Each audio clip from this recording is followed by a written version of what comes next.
విశాఖపట్నంలో వైఎస్ఆర్ కాంగ్రెస్ పార్టీ జిల్లా legal cell అధ్యక్షుడు బాజినాయుడు గారి ఆధ్వర్యంలో లీగల్ సెల్ సమావేశం జరగడం జరిగింది.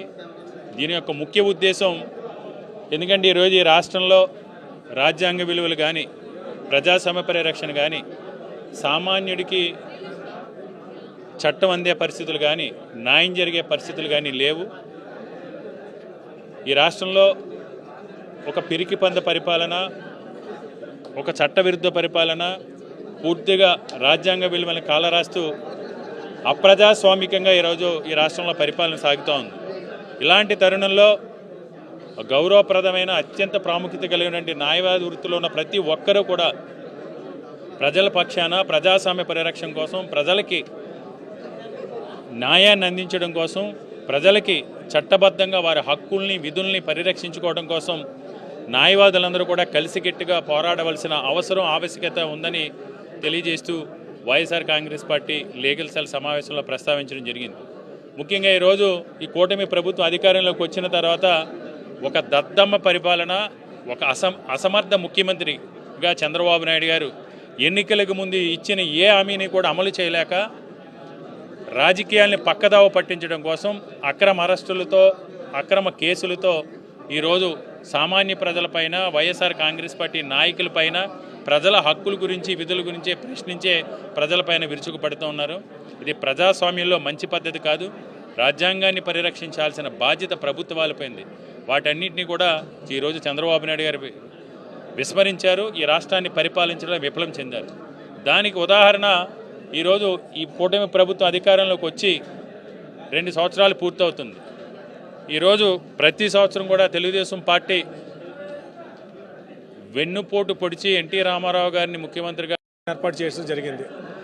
ఈ లీగల్ సెల్ విస్తృత సమావేశం ఏర్పాటుకి ముఖ్యంగా ఏంటంటే, లీగల్ సెల్ స్ట్రెంగ్తన్ చేయడానికి, ఈ కూటమి ప్రభుత్వంలో పెడుతున్న తప్పుడు కేసుల్ని ధీటుగా ఎదుర్కొని కార్యకర్తలకి, పేద ప్రజానికానికి కూడా మనం సేవలు అందించడానికి, ఉచిత న్యాయం అందించడానికి ఈరోజు ముఖ్యంగా మేము పెట్టుకోవడం, అంటే ఇక్కడ ఈరోజు మీటింగ్ పెట్టడం జరిగింది. ఈ మీటింగ్కి కేకే రాజు గారు, ముల్లి అప్పారావు గారు, దేవన్ గారు పాల్గొని ఈ కార్యక్రమాలను చాలా సక్సెస్ఫుల్గా చేశారు. అందుకు ప్రత్యేక ధన్యవాదాలు తెలుపుతూ, ఇంతమంది ఈ లీగల్ సెల్ న్యాయవాదులు ఒక పార్టీ అధికారం లేకపోయినా సరే ఇంతమంది వచ్చి ఇక్కడ పాల్గొనడం, పార్టీ అధికారంలో లేకపోయినప్పటికీ కూడా పార్టీ యొక్క, వైఎస్ఆర్సీపీ పార్టీ యొక్క బలాన్ని నిరూపిస్తుంది. ఇదే ఉత్సాహంతో, స్ఫూర్తితో ఈ లీగల్ సెల్ మరింత ముందుకు తీసుకెళ్తామని చెప్తూ, ప్రభుత్వానికి చేసే మోసపూరితమైన వాగ్దానాలు, పరిపాలన,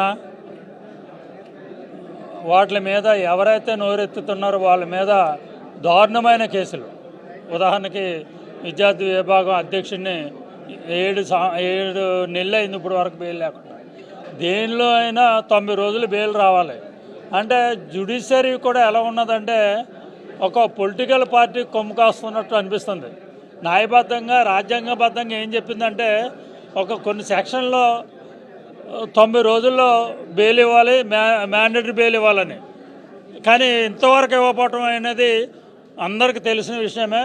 మోసపూరితమైన వాగ్దానాలతో అధికారంలోకి వచ్చి మోసపూరితమైన పరిపాలన చేస్తున్న ప్రతి న్యాయవాది, సామాన్యుడు కూడా ప్రశ్నిస్తున్నాడు. ఈ రోజున సోషల్ మీడియా ఓపెన్ చేస్తుంటే లోకేష్ ఈ మోసం చేస్తున్నాడు, కూటమి ఈ విధంగా చేస్తుంది. మహిళలకైతే అసలు రక్షణ లేదు. రోడ్డు మీద ఎక్కడ మడితే అక్కడ వాళ్ళని తన్నటం, జనసేన నాయకులు ఎలాగా ఈడుస్తున్నారో రోడ్డు మీద మనం అందరూ చూస్తున్నాం. అలాగే ఎడ్యుకేషన్ మినిస్టర్ గారు ఈ సంవత్సరం పూర్తిగా పేల్చూరయ్యారు.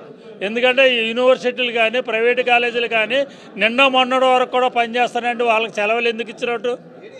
అలాగే న్యాయవాదులకి జగన్మోహన్ రెడ్డి గారు 5,000 రూపాయలు ఇచ్చేవారు. అలా అధికారంలోకి వచ్చిన తర్వాత 10,000 ఇస్తానని ఇంతవరకు ఒక్క పైసా ఇవ్వలేదు.